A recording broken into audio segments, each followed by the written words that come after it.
We're back on Newhouse Afternoon. It's Nico Horning and Max Gifford. Thanks so much for joining us on ESPN Radio Syracuse. And you can also view us on our Twitch stream at qsportstalk.com. We're now joined by ESPN play-by-play broadcaster and studio host, and now the new play-by-play broadcaster for the Boston Celtics, Drew Carter. Drew, the first question I'll have to ask you, because you asked for it in your X bio, how's your corgi doing?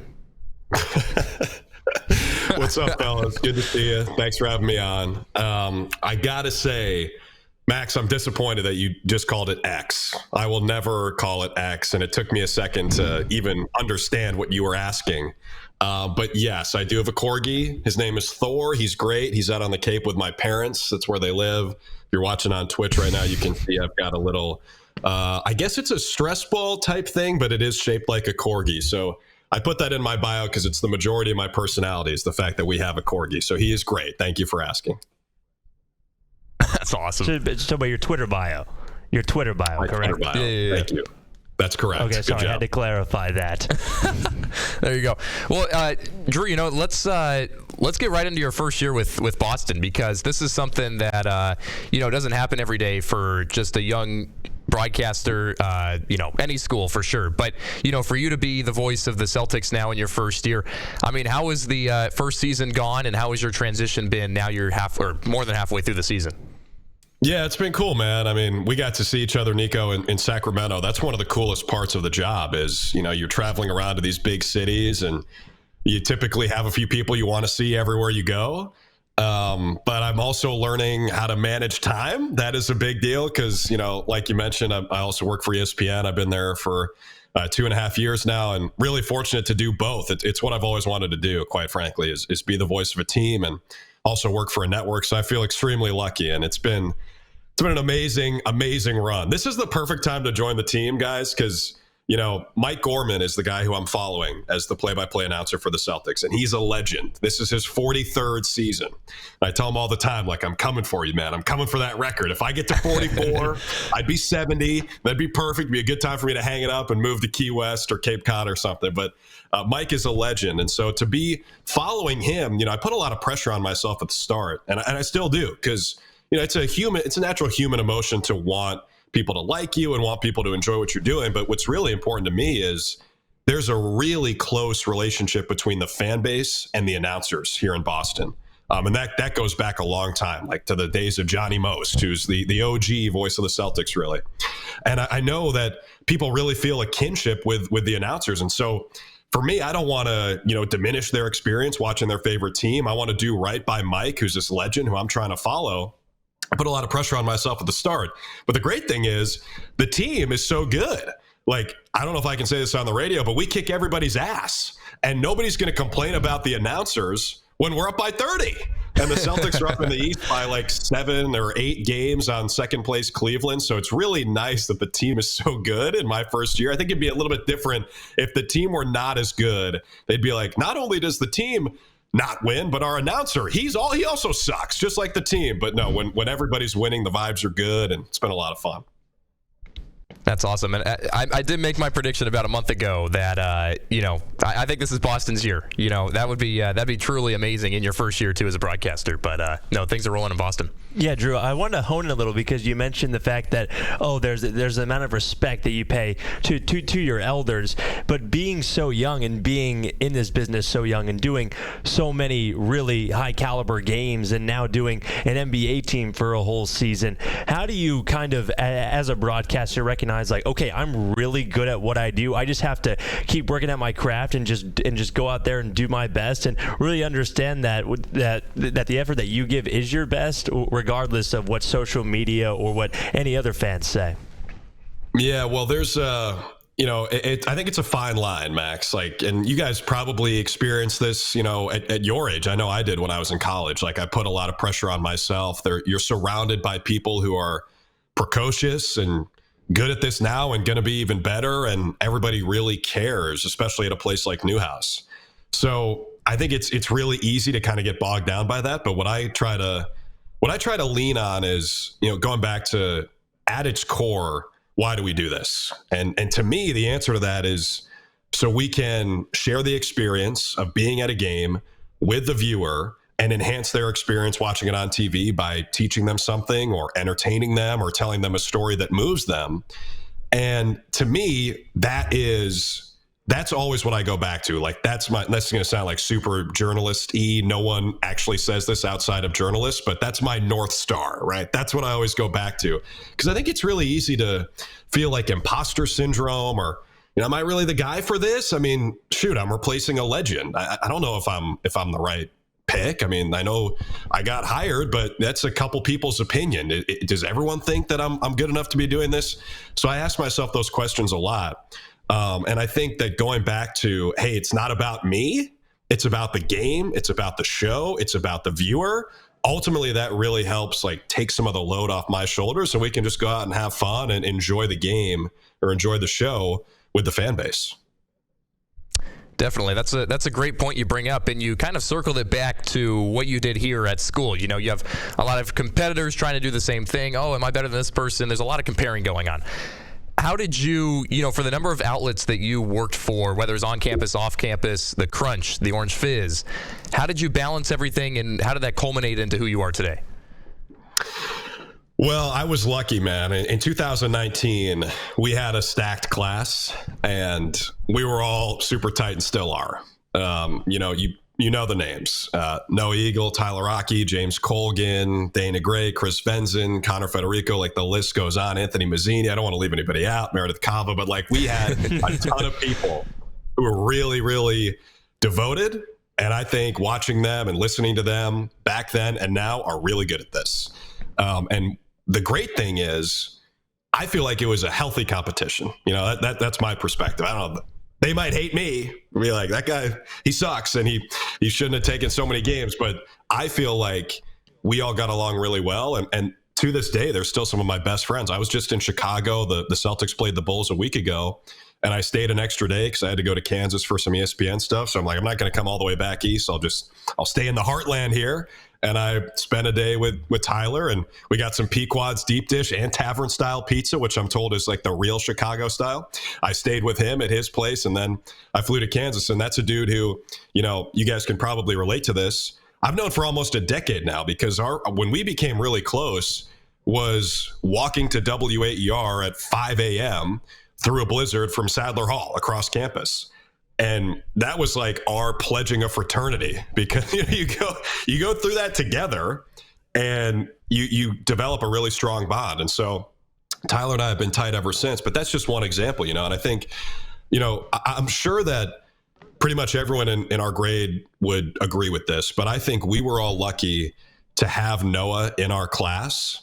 And not to toot his horn too much. I love the guy, but I don't want to blow smoke too much. But I do think that Noah Eagle, if you know him, you know how mature he is and really has been for, as far as I can tell, his whole life. The guy was 12 going on 50, because he's always handled himself like an adult. He beat me out for every position at Syracuse, sports director at Z89, sports director at WAER. He was feel like he was above me on the totem pole everywhere. And in the moment, I was like, damn, that kind of sucks. I would have liked to be the sports director. But looking back on it, it was actually the best thing for me, definitely. And I think for everybody, because he was ready for that. And I don't think I was. Noah was a lot more mature in college than I was. And I think he probably is more mature than I am now. And I feel really grateful to have a guy like that to be our leader. And he sort of set the tone, and there was never any infighting. It never felt cutthroat or anything. We all got along great and still do. So I think that's a big reason why a lot of us are, doing exactly what we want to be doing in the real world now. Definitely. That's a great way of putting it. I was laughing a couple minutes ago because we both lived in Sadler Hall last year. And we both made those same walks at 5 a.m. Nice. Exactly. You guys get it. Yep. Yeah, no, it was great. So we'll step aside here real quick on ESPN, Syracuse, and Q Sports Talk. On the other side, we'll continue our conversation with the Celtics broadcaster, former Syracuse alum Drew Carter. Home of the Syracuse. Go ahead. Drew, you still got us? I know, seriously, right? Well, the thing is, once you start naming people, you end up in a tough spot. But honestly, all those people are freaking awesome. That's That's cool. The funny note, I'm saying it kind of off the radio. So right now I'm the new sports director at Z89, and I actually texted Noah to do our women's Thank you. I texted Noah to do our women's lacrosse open. Because part of it was because I didn't want to bother you again for another open, because I know that you've done a couple for us already. Nice. But I reached out to Noah, and you're like, oh, he was so mature from such a young age. When I texted him, I forgot that he was like that he was so young, because he was like using emojis when he was texting me. He's like, oh my gosh, that's so awesome! Like, thank you so much for asking me. He was like using like the smiley face emojis, and I was like, this guy is still like a kid. I know. It's amazing. He's a kid and a grown-ass man at the same time. But also, you'll notice this if you go through your text with him, Max. Every time he uses punctuation, or really just an exclamation mark and a question mark, he puts two of them. Yep. And I started, when we were in college, I noticed him doing that. I started doing that too. I'm like, if Noah's doing it, I'm going to do it. But I don't do it. I grew out of that. Oh, that's awesome. Did you guys, I assume, did like the custom shirts for WAER Media Cup? Or like custom last names or something? Yep. I have one within reach right here. This was, I think, junior year. This is a nice one. It's a dry fit shirt, so I still wear it like to work. The cursive. It's pretty nice, right? It kind of looks like the Earl Washington. And my name was Atwood because after sophomore year, I was in Chatham on Cape Cod, and we were playing Bourne at home, and this guy named Andy Atwood robbed a home run at our place and flipped over the fence. Like he's running back in center field, straightaway center. Shea Langler is our catcher, who ended up being a first-round pick. Hits this bomb. Wow. Atwood's running back, catches it, flips over the fence, and hangs on. I don't even know if that's like within the rules, but I guess it is, because he had control of it before he went out. So anyway, the clip, like our video guy, Casey, got a great clip of it and tweeted it out, and everyone picked it up and ran with it. So like it was on SportsCenter's Instagram, it was on Top 10, and all the clips on social media had my call. And so I'm screaming like, Atwood! And I guess they thought that was good enough to put on my Media Cup. I actually think it's better than the other 2 years I had a Media Cup shirt, because those were both about women I was either friends with or involved with in college. So that's the only one I still wear. There you go. Yeah, I was going to say story. It seemed to be the trend this year as far as nicknames are concerned. Even if it doesn't say it, it has a backhanded meaning to it. Yep. Big time. Big time. Those are the best, dude. Yeah. We lost this year though, didn't we? Wasn't it like a close game? Hey, I mean, I wouldn't go as far to say we didn't make that much of an impact in the game. I would just say there were some questionable lineup decisions questionable lineup decisions being made at the top. That's all I will say. And it doesn't help that we had a 6'6" guy taking mid-range jumpers. and I can say yes, he can. What's he doing shooting? Great question. That's a great question. That's what that's what was talked a lot about in our huddles, and some choice words were used in those huddles when talking to him as well. But definitely not the best lineup of choice. Definitely not the best lineup of choices at times. But ultimately, I mean, it's just a game. I mean, those DO guys will hold on to it for the next 30 years as their greatest memory in college. So that's fine with me. Just a game. What are you talking about, Gifford? Come on, bro. I need more from you. Next year, I need more from you. Oh, man. Thanks, Jordan. He flipped over the fence and hung on to the baseball. That is the best defensive play I think I've ever seen. Center field. Back goes Syracuse Sports Talk shows on QSportsTalk.com. Tomorrow's broadcasting stars today. Broadcasting live from the campus of Syracuse University. This is Newhouse Afternoon. Welcome back to Newhouse Afternoon here with Max Gifford. I'm Nico Horning, joined by Drew Carter, the Celtics broadcaster and Newhouse alum as well. Drew, thanks for joining us once again. We kind of got into your first year with Boston, your time at Newhouse. I want to circle back to you visiting these different spots across the country in the NBA. I met you in Sacramento. I want to see what your opinion is on Golden One Center, but also what have been your favorite spots in the league so far? Dude, it's impossible to say, Nico. I mean, all these cities are great. I'm like the only NBA announcer you will hear say, I enjoy Memphis. Everyone else is complaining like, oh my God, we got to go to Memphis. The hotel sucks. Right. It's an old converted train station. I like Memphis. Get some barbecue, get some culture. I did get a haircut at a place that is Penny Hardaway's barbershop, apparently. I got caught up in the moment. I got a fade. It did not look very good. It doesn't really work for my hair, but with that aside, I like Memphis. I think, all the cities are amazing. And the cool thing about the NBA is I think it actually says in the collective bargaining agreement that the teams have to stay in the nicest hotels in every city. So we're rolling in. It's like old hat for Jason Tatum. Yeah, we're at the Four Seasons in Philly, whatever. For me, I'm like a kid in a candy store. I'm going up to the 60th floor, the Sky Lobby. Actually, that's probably the nicest hotel we stay at. The last time we were in Philly, I was checking in on the Sky Lobby, which is on the 60th floor. And I look to my right, and there's Mike Tirico.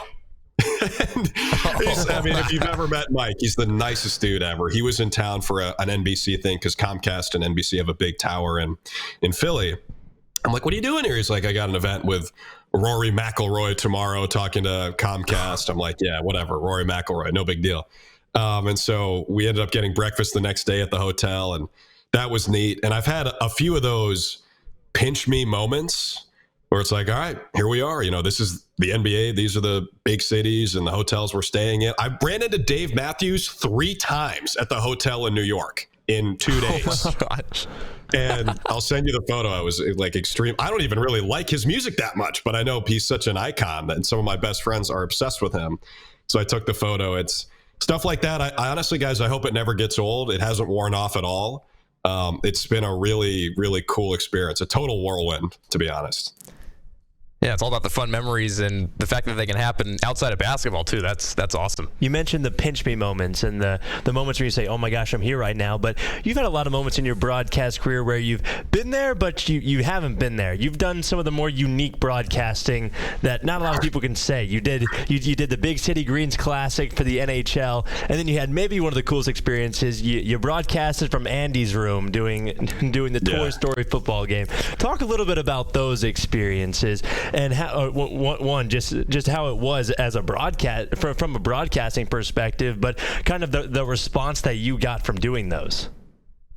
2 of the coolest days of my career and life, 2 of the coolest assignments I'll ever have. We're actually doing the Big City Greens thing again, March 9th. The Bruins play the Penguins, and that will be in Times Circle in Big City, which for those who have never seen the show, it's on Disney Channel. It's a great show. It's about a family from a small town that moves to the big city, and it's fantastic. So highly recommend checking that out. Disney Plus, Disney XD, ESPN Plus, wherever you want to watch your cartoons. Hashtag shameless plug.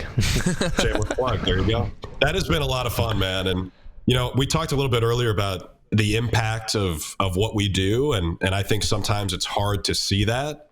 I look around at people with real jobs like nurses and doctors and philanthropists and people who are making direct impacts through their occupation on other people, and I'm like, what did I do tonight? I told the fans that Jason Tatum scored 32 and that's his 5th consecutive 30-point game. Like, it doesn't feel that significant in the grand scheme sometimes. But I think the more you think about enhancing the viewer's experience and also maybe introducing a sport to somebody who's never seen it before, who's never given it a chance before, so they can fall in love with it and find as much joy through it as we all do. That's the good stuff to me. And doing those games, which were really, aimed at a younger audience, we got to get some of those messages like, hey, my daughter has never watched an NHL game before. She hasn't turned from the TV all night. And that's really, really cool. And I hope the same thing happens when we do it March 9th, Bruins Penguins. Make sure you're tuned in. That's awesome. I think that's a great way of putting it, is just the positive effect that, obviously all these sports games can have on people, because, that's what we're here to do is kind of connect the games with the audience, bring some positivity and some entertainment. And I think you emulate that really well. Drew, we just have a minute left here on the show or so.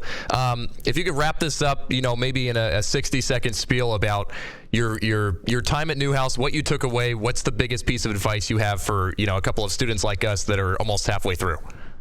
skip class and just call games. That is my biggest piece of advice. I kid, yeah, but there's a kernel of truth in every joke, right? I feel like everything I learned about broadcasting, I learned at Newhouse, and most of it was by doing it. It's like anything in life. If you want to get good at something, you just got to do it. And so never say no to an opportunity. Enjoy it. Have fun. Like, find time for a social life. Hang out with your friends outside of the radio station, but also get as many reps as you can, because that's going to set you up nicely in the future. And then who knows, in 5 years, you'll be on the other side of this and you'll be talking into a microphone to the kids on Newhouse Afternoon.